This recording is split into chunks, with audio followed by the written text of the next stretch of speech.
Welcome to the Influential Personal Brand Podcast. This is the place where we help mission-driven messengers just like you learn how to build and monetize your personal brand.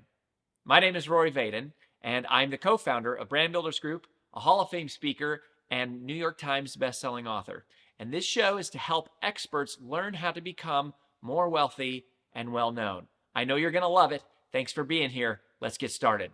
You think you're healthy, but the truth is you're probably not. You see, I just came off of this amazing interview on the Influential Personal Brand Podcast with Dr. Helena Popovic. And she is a leading doctor in brain health from Australia. But it wasn't just this interview that makes me say that. I have been on my own health journey for the last 18 months and a very intentional, research-driven, data-driven approach to understanding why I was feeling the way that I was and why I was saying I'm healthy and realizing I'm actually not. You see, what happened is I thought because I didn't eat sugar that I wasn't eating sugar. And what I mean by that is I'm not a big dessert person. I don't have cookies. I'm not a heavy, sugary drink person. I don't drink alcohol. So I don't drink soda. I did the healthy thing. Don't eat a lot of processed foods. And on a very important conversation that I had with a health coach at the time, he challenged me and he said, I don't believe that you don't eat sugar. And I think that you're fooling yourself. Just because you don't eat dessert, soda, and alcohol doesn't mean that you don't eat sugar. And I was confused. And I said, what are you talking about? And so I did an audit of my pantry of his request, and I learned, oh my gosh, I eat so much sugar, and I didn't know it. And it wasn't just that. If you would have asked me a year ago, hey, AJ, do you put a lot of oils into your food? I would have been like, no, occasionally I cook with olive oil, but that's it. That was also a lie. Oils were in almost every single condiment we had. They were almost in every single box food that we had. They were in every skin product, face product, lotion, conditioner, shampoo, sunscreen. If I owned it, it had oils in it. And again, I'm not saying any of these things are necessarily bad, but in the amount that we are taking them in as an American society, our bodies were not meant to sustain them at the levels that we're consuming them. So what I want to share with you today, I'm no health practitioner. I am not a doctor. But these are 5 simple things that I believe that you can do every single day to get and stay healthy. Now, if you like some of these, because they are free, simple, and in my opinion, pretty easy, then I would encourage you to go listen to the entire conversation that I had with Dr. Helena Popovic, because this is not just about being healthy physically. This is about internal health. This is about gut health, cardiovascular health. This is about brain health. This is about doing the things today that will prolong your life, not just so that you're older, but that you live a happier, healthier life as you age. So here's the first thing. Start every day in prayer or gratitude. There are scientific research studies that prove that when you start your day in a gratitude state, that you have lowered your cholesterol, lowered your cortisol, that you have, decreased the stress hormones, i.e. cortisol, but you are actually starting your day in a way that you are positioning your mind, your heart, and your body to receive what comes at you throughout the day, right? And not only that, it's like, if you start every day with the attitude of, thank you, Lord, for this day. Thank you for breath in my lungs. Thank you for eyes to see. Thank you for ears to hear. Thank you for legs to walk with. If you just remember the most fundamental things that we forget in the busy hecticness of life, it puts things in perspective that already that you have been given the gift of another day, that already you have breath in your lungs and you have feet to walk on and you have eyes to see and ears to hear the little, whispers of your children outside your door and to see the sunrise that comes up. And on the days where I'm like a little grumpy that I'm up when the sunrise happens, I remember that I have eyes to see this sunrise today. And when I'm a little frustrated that my kids are interrupting my morning routine, I remember that I get the pleasure of happy, healthy children in my house. And when I'm a little grumpy that I have to get in my car and drive through traffic, I remember that I have the privilege of a car that works, that's reliable, and that I have a place to go to see people that I enjoy getting to work with. That's a perspective shift. That's a heart stance of gratitude versus ingratitude. And if we're not proactively choosing gratitude, by default, we are unintentionally choosing ingratitude. But that's the first thing, is just start your day in prayer and thankfulness and gratitude that you are alive today. There's a reason behind that. And that if you are alive today, there's breath in your lungs, there's a reason. And that doesn't mean it's going to be an easy day, but there is purpose in the day. So that's number one. Number two, this is a little bit more tactical, and I have it on right now. So if you're watching my video, I'm going to stick my shoe up in the air, and I'm going to show you this little thing, right? This is a pedometer.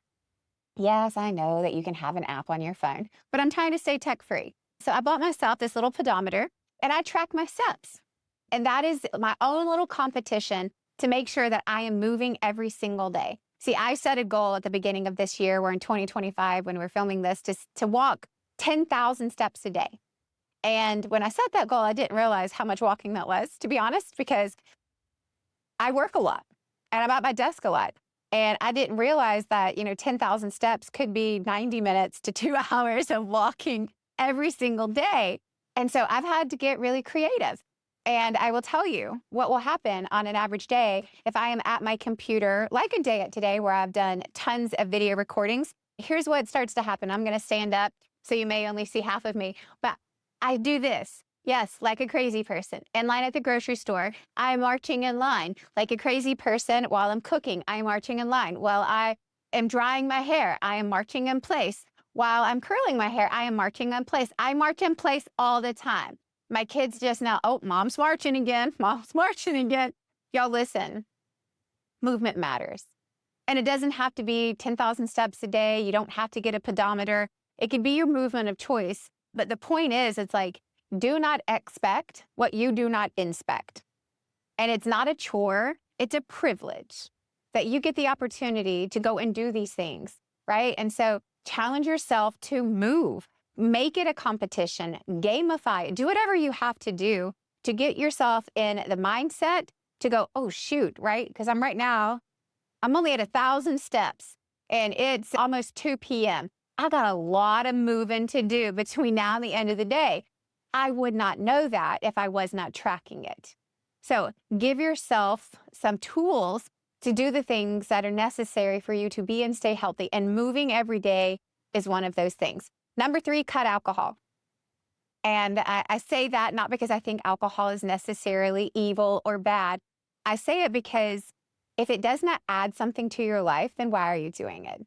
And to say that, oh, it tastes good or anything else is like, well, there's plenty of other things that taste good too.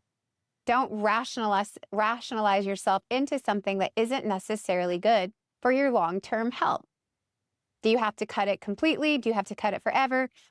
Maybe not, but cut it for the day, right? Give yourself the opportunity to detoxify your body so that you can rest without it. You can think without it. You can relax without it. You can have fun without it.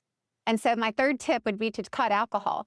Challenge yourself for a day, a week, a month, a year, but see what life looks like without it and see what you can replace it with. Water. What if for every single time that you went for that glass of wine, instead you went for that glass of water? What would that do for the actual internal health of your body? Number 4, cut sugar. And I'm not saying that you shouldn't enjoy sugar ever, but it should be a treat. It should be something that you look forward to enjoy, not an expectation that you have every night after dinner, and most certainly not a hidden ingredient in every single thing that you eat and drink throughout the day. And you can only cut sugar if you know all the things that you're eating that has sugar in it, which means you have to become obsessive about reading labels. Or even better yet, don't read labels. If it has a label, just don't buy it. Right? That's a call back to food from the earth, right? Did it grow in a tree? Did it grow in a vine? Did it come from the earth, right? Is it a whole food, right? What if you never had to look at a label to see how many grams of sugar it had in it because there was no label, because it was a whole food, right? We call it our family perimeter shopping, right? That means that you never go down the aisles, right? Because there's not fresh food down the aisles. So we're perimeter shoppers. And we really challenge ourselves to never go down the aisles. And that means it's in the produce section, it's in the meat section, it's in the dairy section, but it's all around the perimeter of the grocery store. So what would it look like for you to become a perimeter shopper at your local grocery store? And last, but certainly not least, this is the fifth quick, easy thing that you can do on a daily basis to get and stay healthy is to go to bed earlier. Get more sleep. Give your body time to rest. Give your brain the chance to rejuvenate and detoxify. Let your body rest. That is an easy thing said, not always an easy thing done. And I have 2 little boys at home and a husband who travels and a business that is growing and a growing team. And there's lots of demands on my schedule, which means it's even more important that I prioritize my bedtime because a well-rested AJ is a happy AJ. And everybody wants you to be happy, right? And I love this quote. I think Mark Twain said it that, fatigue makes cowards of us all. And that's because we don't think as clearly and we're not as healthy or happy and we're stressed and our internal hormone levels are in disarray when we don't have enough rest. Right? A sleep deprivation is a real thing. And you may not even know that you're sleep deprived. But if you have brain fog, if you're suffering from depression or anxiety, and I'm not saying it's only because of sleep, but a lack of sleep only increases all of those things. So get to bed earlier, right? Create a sleep routine that helps you go to sleep and stay asleep. That is a simple thing that you can do that allows your body to rest, to prepare for the day ahead. So those are 5 simple things. Again, start every day in prayer, get moving, right? In my case, get a pedometer, cut sugar, cut alcohol, and go to bed earlier.